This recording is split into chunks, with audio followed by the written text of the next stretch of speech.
right, great. Well, thank you everybody for joining us today for our industry update.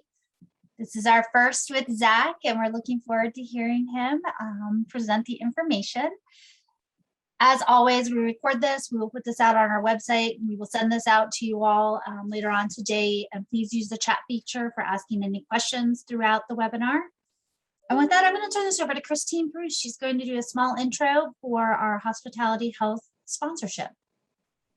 Hi, everybody.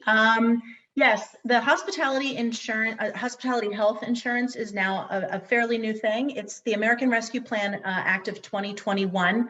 Provides greater access to lower premiums and financial assistance. And through your PRLA membership, you can make an offering or have available for your part-time and full-time employees that they can now get personal health insurance for themselves and their families with no employer participation or contribution, which is nice. And through this new service, your employees can speak directly to a licensed agent, which there's a direct phone number for PRLA and a direct email address and website for PRLA members, where they can receive quotes from multiple insurance carriers. They can access qualifying federal subsidiaries as part of the enrollment process and enroll in medical, dental, vision, life, disability, and Medicare coverage programs, which is all really good. And there is also non-English translation assistance if someone does not speak English. So please invite your team members who are not eligible for your employer-sponsored group health insurance coverage to visit our website, which is prla.org/healthcare for more information. And as always, I'm always available too if anybody wants to just reach out to me for specific questions. I have a great relationship. We have a great relationship with them. So I'm happy to field any calls. Thank you. Thank you, Christine. And at the end of the deck today, there is a slide with more information about how to access this the service. Correct. And as Christine correctly points out, you can always check in on our website or with her directly to make sure that you get what you need. So thanks for that update, Christine. It's a great program that we're pleased to be able to offer. Well, welcome everyone. I'm glad to have you with us today. And I did want to remind you that today's information is designed for the benefit of our restaurant, hotel, travel and tourism partners and other friends of PRLA. And it is not, it is off the record. It's not a press event. We do entertain all press inquiries, but not at this time. So if you're with the press, please disconnect. And I'm very excited today to be able to introduce Director of Government Affairs for PRLA. Some of you have met already, Zach Pisick. Zach, take it away. Thanks, John. Yeah, and really nice to see everybody. Good morning, everyone. Happy Wednesday. For those who might not know me, even though I do see a lot of familiar names here, my name is Zach Pisick. I am the Director of Government Affairs at the Pennsylvania Restaurant and Lodging Association. There is a lot to discuss today. Before I get into it, I did just want to say to all of our Atlanta Braves fans out there, and I hope there aren't too many, just kidding. Congratulations on a big World Series victory last night. It was really great to finally see fans back in their seat, back in person. Like I said, lots to cover today. Let's jump right into it. I'm going to start with a federal update, Build Back Better Plan RRF efforts. So let's start specifically with reconciliation efforts, which at this point is what President Biden has been calling the Build Back Better Act. You all are likely seeing the same news that we are seeing. The framework is likely agreed to. There is still some debate over what will be in the fine print. RRF funding, unfortunately, is not addressed as we hoped it would be. The proposal still does empower the National Labor Relations Board with penalty-making decisions. They'd be able to fine restaurants for certain labor violations, even if they are accidental or honest mistakes. Our national partners, the National Restaurant Association, has expressed concerns over this item. The proposal also, as written, would bring an end to the ERTC tax credit in September and not the end of this year. We are continuing to urge Congress not to use that as a way to pay for this. We obviously understand your frustration. We've heard from many of you over losing ERTC early, and the NRA has sent letters to Speaker Pelosi and Leader Schumer asking that they work to extend it independently, at least through the end of this year. PRLA, and our members recently met with Congresswoman Houlihan's office. So big shout out and thank you to those members who were able to join us for that conversation. The big takeaway efforts are still alive, but there is no clear path forward, unfortunately. And so when it comes to RRF, it's not going to be in the reconciliation bill. I wish I had better news to report. Anything at this point is possible, but it is unlikely. They are in the cutting things out phase right now, not the adding things in phase. And so there is some good news, though, and that good news is that Democrats are talking about trying to do some sort of small business relief package for businesses that do still need relief. The NRA has been driving those conversations, but that legislation would likely include other businesses as well, such as gyms, hair salons. Like I said, we will continue to fight, and it is still important that Congress hears from you on this issue so that it remains front of mind. But unfortunately, there is no clear path forward at this point. Next on my list is Biden's emergency temporary standard regarding the vaccine and testing mandate. Stakeholder meetings were scheduled until the end of last week. The Biden administration will publish in the coming days a rule requiring businesses to ensure that their employees are vaccinated against COVID-19. Once that's published in the Federal Register, from what I understand, the standard will be effective. We do expect there to be some ramp up period time built in to the rule, allowing employers to reach compliance. But what we're hearing is that the White House is ready to release the rule. They just have to figure out when. Initially, I was hearing that they wanted to wait until after Election Day, given how close the governor's race was in Virginia. According to sources that we heard from this morning, the ETS will be posted on OSHA's website tomorrow, Thursday, November 4th. It will then be posted in the Federal Register soon after that. Again, the ETS does not take effect until it's published in the Federal Register. The mandate would apply to businesses with 100 or more employees, and it's estimated to cover about 2/3 of the private sector workforce. Bloomberg recently reported that the vaccine rule would allow employers to force workers who refuse the vaccination to pay for the required weekly testing and masks themselves. When this happens, we're likely going to get a lot of text. Us, along with our national partners, the National Restaurant Association, AHLA, AHOA, will be hosting webinars, and we'll work to get this information out there and to you. We haven't seen any drafts. Again, it will be a lot of text. We're thinking it will be effective immediately with some of that time built in for businesses to come into compliance. And like Melissa has told you in the past on these webinars, litigation will be filed questioning whether the president can do this. Nearly every Republican attorney general at this point in the country has threatened to sue the Biden administration over the mandate. And so I don't want to make any promises here, but the rule would likely be suspended while the courts work it out. But again, we're not certain of that yet. So we will keep you posted on all of that. Next thing on my list is again, a federal update here, the 80-20 rule. You guys have been having these conversations with Melissa regularly on this webinar, so nothing too unexpected here. But last week, the Department of Labor announced that it's adopting the Obama era 80-20 rule with some slight variations as expected, effectively revoking the Trump administration rule. So this final rule becomes effective on December 28th of this year, 2021. Under the new final rule, the tip credit may only be taken for time spent by employees when they are engaged in a tipped occupation. Time spent outside of the tipped occupation must be paid at the federal minimum wage without a tip credit applied to those hours. And the Department of Labor did reinstate that 80-20 rule component to all of this. An employer loses that tip credit if a tipped employee spends more than 20% of their weekly hours performing work that is non-tip producing work or work that directly supports tip producing work. And again, they define tip producing work as any work performed by a tipped employee that provides services to customers for which the tipped employee receives tips. And lastly, on this front, worth noting that there is a new additional time limitation on this type of work that will be implemented. An employer will lose the tip credit for a tipped employee who performs directly supporting work for a continuous period that exceeds 30 minutes. And that's true even if that continuous time spent on the work amounts to less than that 20% of the employee's total work week. Examples of tip producing work: serving food and drink, filling water glasses at a table, verifying whether or not a customer has food allergies, cleaning a spill, or walking to the kitchen to retrieve food, processing credit card and cash payments. We also, we understand that this arbitrary rule creates a lot of confusion and compliance challenges for many operators out there. It remains to be seen how receptive federal judges will be. There's been litigation on this issue in the past. And so I can share in the chat at some point a link to that final rule. That's kind of it for federal updates here. I think next on our list are our state updates.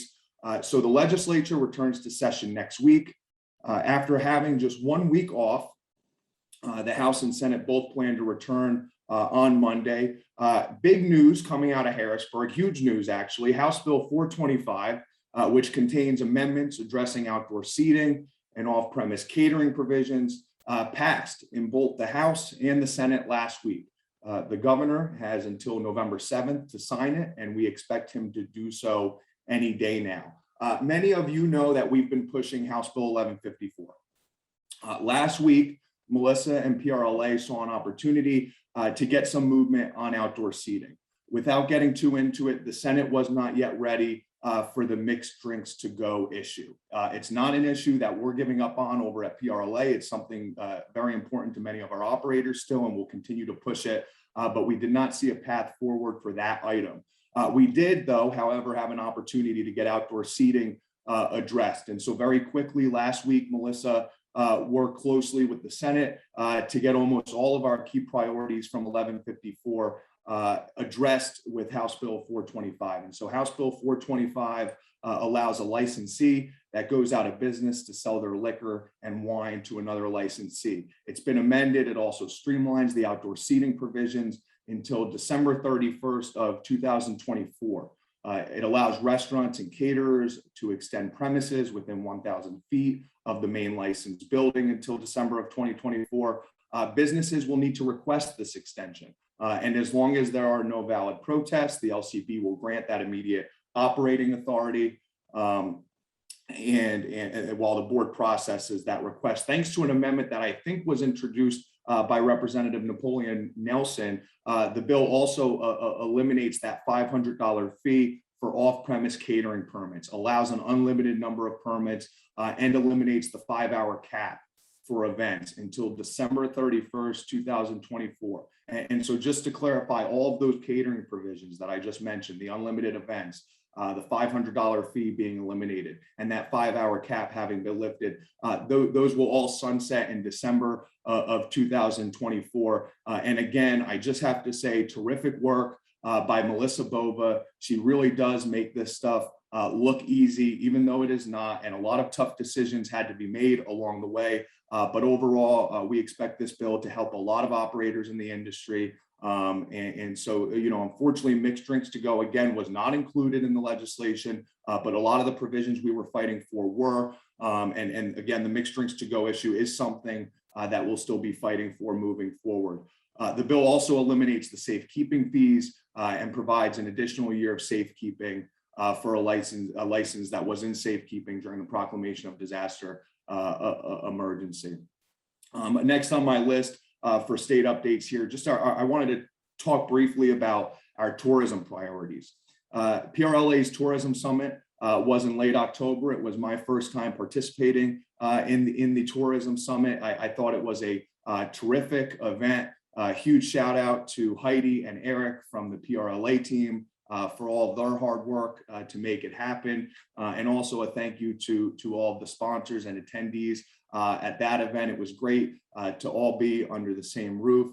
We are building a lot of momentum for some of our key items going into 2022. We will be working to introduce legislation enabling the creation of tourism improvement districts. Many of you know we're also pushing for House Bill 976, which is Representative Heffley's bill addressing short-term rentals, kind of leveling out the playing field on that front. And then House Bill 554, which would establish a $15 million grant program for our destination marketing organizations. And what I can tell you is Melissa and I have had recent meetings with both chairs of the House Tourism and Recreational Development Committee, Chairman Millard and Chair Representative Daly. Both are fairly supportive of many of our issues, and we're hoping to get some movement on those before the end of the year. Now that we're through election day, we're, like I said, we're hoping to have some more open conversations about a path forward for some of that legislation. It was great, again,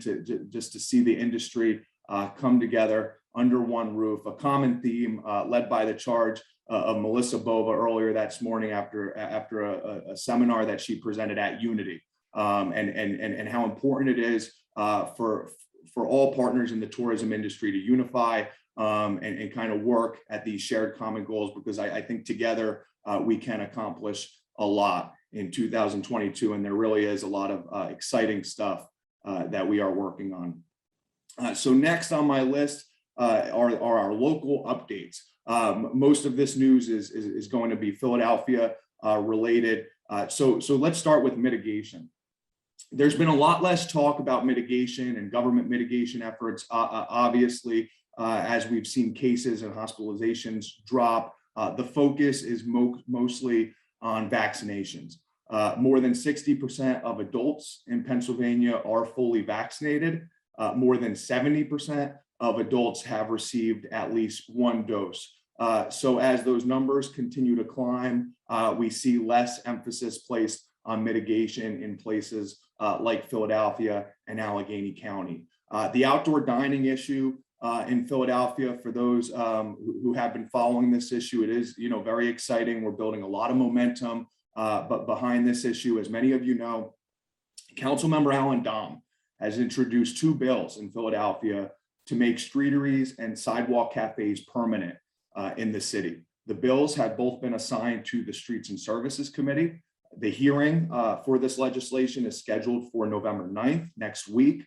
PRLA will be testifying at that hearing. PRLA, along with our national partners, the National Restaurant Association, we organized a press conference last week to discuss RRF and the significance of outdoor seating as the industry looks to recover. That was last Thursday, and that press conference was really a great event. Another shout out here to Ben Fletcher, who's on the call today.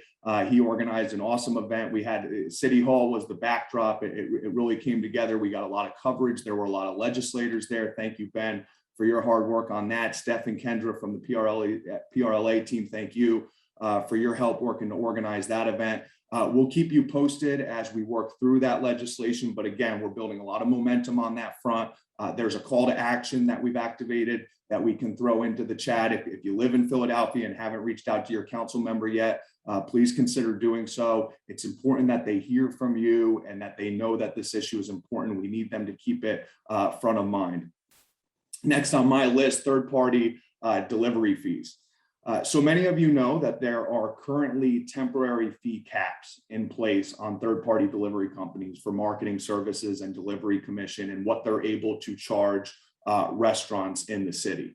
Councilmember Sherelle Parker has introduced legislation that would make those caps permanent moving forward. There is a hearing scheduled on that legislation for November 30th, the end of this month. PRLA will be testifying at that hearing as well. We'll keep you posted. The legislation is still a work in progress. We've been having many conversations with Councilmember Parker's office about it, and we've also been in touch with many of the third-party companies. What we're hearing from our members is that the goal here is ultimately, to create a true partnership with many of these third-party companies and to keep an open dialogue, with them moving forward. And so as we continue to work through that legislation, we'll continue to keep you all posted on that progress. Some more technical items for those in Philadelphia that I just wanted to briefly go over. The Philadelphia beverage tax, beginning November 1st, 2021, taxpayers will have to use the new Philadelphia Tax Center to file and pay the Philadelphia beverage tax from now on. At this point forward, the old Philadelphia beverage tax site, I believe, will only be directing users to the new site. So the next filing and payment deadline for the beverage tax for those who pay that, November 20th, 2021.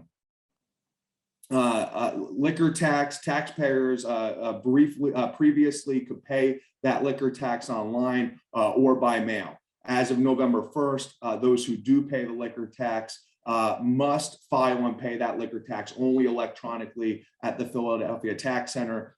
Continue to pay it monthly. The next due date is November 25th, 2021. And then starting in 2022, you will have to file quarterly returns. The first filing date in that new schedule is May 2nd, 2022, and that's going to be for the January through March 2022 period. Feel free to reach out to myself, Ben, Steph, anyone on the PRLA team if you need additional information on this. We do have additional information that we can share. When I get a moment, I'll add to the chat a link that might be helpful to the tax center itself. And then also we have a link where you could kind of sign up to get email updates from the city. A quick update here that I did not include in the slides. It kind of came together yesterday afternoon. There's not much official that I can report on this right now, but again, Philadelphia related.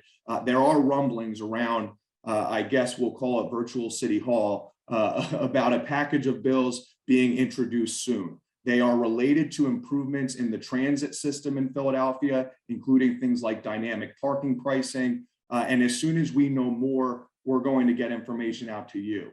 But I wanted to make sure you knew that we're paying attention to this. It's been flagged for us. It's not anything to be concerned with at the moment. But again, we wanted to give you all the heads up, because if this is an issue that's important to you, please keep your eyes and ears open moving forward, because we will have more information shortly. Next slide here. This is the fun slide, election day. Now that that's behind us, I wanted to give some election day updates here. There are still a lot of results coming in. You guys are probably seeing the same news we're seeing. Definitely a weird election in my book. Things seemed a bit quieter this year than in other years. I guess it's tough to compete with a contentious presidential that really still feels like it was just yesterday.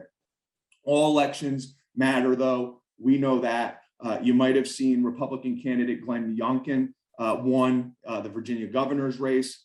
This came in a state where I believe President Biden won Virginia by at least 10 percentage points. Youngkin ran a campaign primarily focused on education-related issues. And given the timing, I think that really resonated with the Virginia constituency. Things might have changed since the last time I looked, but earlier this morning, it seemed like the governor's race in New Jersey was still too close to call. Locked in very close. Governor Phil Murphy is looking to win re-election in New Jersey, which in the past has been rather difficult for New Jersey governors, New Jersey Democrats. In Pennsylvania, there are a few races that were relevant to us for the Supreme Court. PA voters were asked to pick a new justice for the Supreme Court yesterday. Justice Thomas Saylor, you might have heard, had a mandatory retirement this year, leaving a seat vacant. PA judges must retire at the end of the calendar year in which they reach 75 years of age. Republican Kevin Brobson defeated Democrat Maria McLaughlin in the contest for the Supreme Court. Brobson has been a judge of the PA Commonwealth Court since 2010. And prior to that, he was an attorney. Democrats will still have a 5-2 majority on the Pennsylvania State Supreme Court. Out in Pittsburgh, not too big of a surprise here, given that he won the primary, but voters did decide or had to decide who would take over for incumbent Mayor Bill Peduto, and Democratic candidate Rep. Ed Gainey defeated police officer Tony Marino out in Pittsburgh. And so Representative Ed Gainey will be Pittsburgh's new mayor. And then also, no surprise, in Philadelphia, Larry Krasner was reelected as district attorney in Philadelphia. And so it'll be interesting to see what happens next there. And in terms of what's next for us, a few big races to kind of keep an eye on. November 8th, 2022, Pennsylvania will elect a new governor.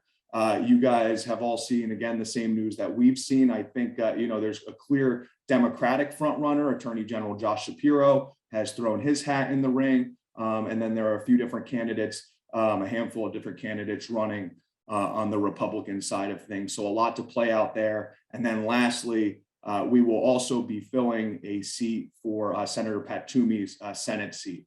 And so you guys know they're, on the Democratic side of things, I know Lieutenant Governor Fetterman is running, State Representative Malcolm Kenyatta, Montgomery County Commissioner Val. There are a lot of candidates in that field, and so two big elections on our radar that PRLA is and our members are paying very close attention to. And so that's it for my first big webinar update today. I'm going to browse through the chat here and review some questions, and really nice to be here. Thank you, everyone. Thanks, Thank Zach. you, Zach. Great job, Zach. Appreciate your debut today. You did a really terrific job. Good update. So for state events, the big one that's coming up right around the corner, it's Monday and Tuesday, is the PRLA Annual Conference and the Spirit of Hospitality Awards Gala.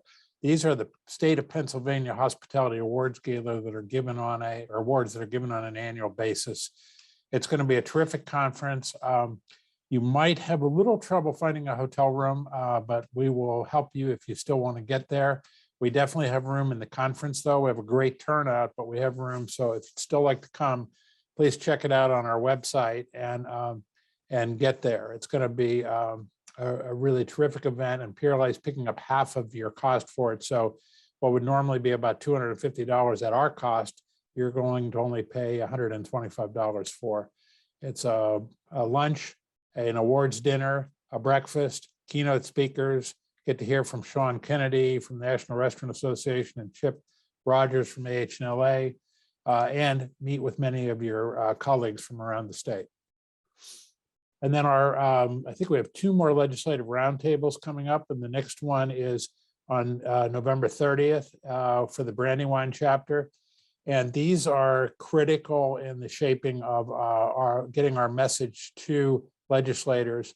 The turnout for each one of the 9 that have preceded this have been terrific, both from the legislators, senators, and representatives, and from our members. So please, if you're in the Brandywine area, get that on your calendar, and all the details for that are available on the website too under upcoming events. And I'll turn it back over to you now, Hope. Sure, great.